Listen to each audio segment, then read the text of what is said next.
In applying for FDA license, you would have to write a simple letter comprising the company name and location.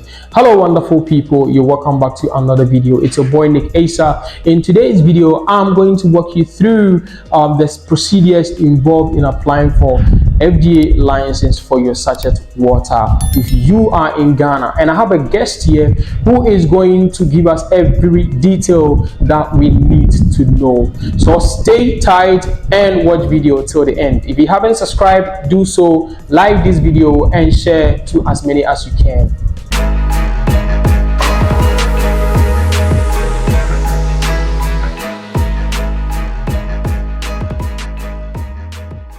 You're welcome back, guys. So today I have a guest here with me who is going to take us through, or who is going to provide us with everything we need to be acquainted with in getting FDA licenses.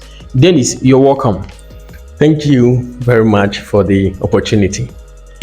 In my previous video, I spoke about how to get a Sachet license. And in today's video, I've invited you here so that you can give us all the insights we may know. So I'm going to be asking you a number of questions. All right, that's fine. Okay, so let's say, for instance, I have set up a new factory. What is the first step to take in getting this FDA license?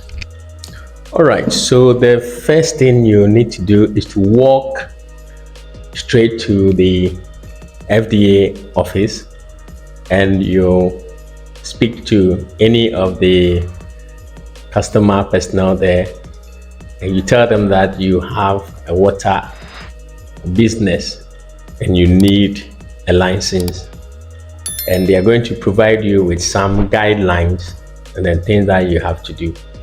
Let me mention just one or two. You'll be given some forms to fill, and after which you will be required to submit certain things. So that is the first step, the first thing to do. Okay, Dennis. So my next question is, what are some of the things you need to submit? Okay, so talking about things, you need to submit some documents or say reports of some of the things that FDA has stated in its guidelines. So, for instance, since you've done your test on your water, that is one document.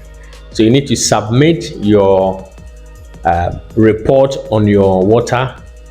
Then you also need a copy of a certificate of a trained personnel. You also have to present a copy of the business name, that is your company name. Then you also need to present a fumigation report. This report must be certified. And then you also need to take some samples of your product to the FDA. And not forgetting, you also be required to show that you have calibrated your TDS and pH meters. And what do I mean by calibration? Yes, so I was even going to ask you about the calibrated aspect. Okay, so this simply means that there are standards that every instrument, specifically for water, okay, the TDS and pH meters must be used based on a certain standard.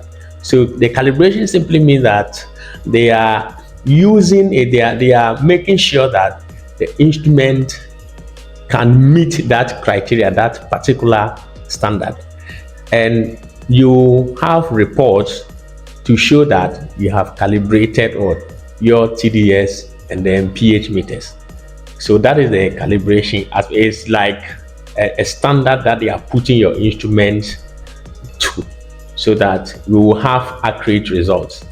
Yes, and then you also need your pictures of the facility, and you make sure that if you have some products in the factory, your pictures will capture the products with the appropriate labeling, because FDA also looks at these things.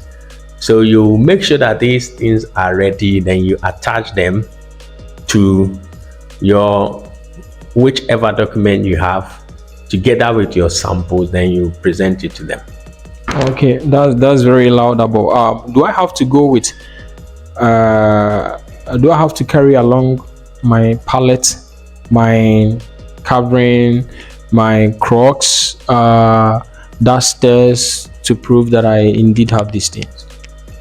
Well, you don't need to carry these things to the office. There is another aspect or another session that FDA will use to review your documents and then issue the license, and that is the inspection. So these things that you have mentioned, once you have them in the factory, when they come for the inspection, they need to see them. They actually need to see those things. So you don't need to carry your palette or maybe your head coverings to the FDA office. No. Okay, so that means the FDA is going to come to inspect your factory. Yeah, exactly. They will do an inspection. So you'll be scheduled for an inspection on a particular date. Okay, so Dennis, I want to ask you, how many weeks or days or months do I have to wait after submitting all these requirements? Okay, it's actually difficult to actually mention a particular date. What I will say is that in my case, the FDA assured me that they will give me a date for inspection. So we are not even talking about waiting for the license yet. So after the submission, the next thing is not you waiting for the license. The next thing is inspection. And then after the inspection, you have to wait. They will actually call you or reach out to you. So that's what I can say. Oh, okay. So what are some of the things they inspect when they come to your factory? Okay, so they will ask for your process flow. That is how your water, okay, is treated in the end. What is the process? Then once they have come there, they want to see a hand washing facility, or let's say where workers can wash their hands, and it should be close to the factory. They want to see that. There should also be the pH and the TDS meters that you have provided documents of calibration for. So they will also request those instruments. And then they will also look at where workers can changing room with hangers, and then washing, and then toilet and all that. Okay. So that is what they come to do at the during the inspection. They make sure your water, everything, the facility is clean. You have pallets where you pack your Exactly. You have dusters and pallets. you have Your head covering and should be there. Your Crocs. Oh, okay. Yes. So how about a bagger? You know, are there certain features they need to know about a bagger before the person is able to work? Okay, so when they come around, they actually expect that there's a bagger or someone who's taking care of the factory.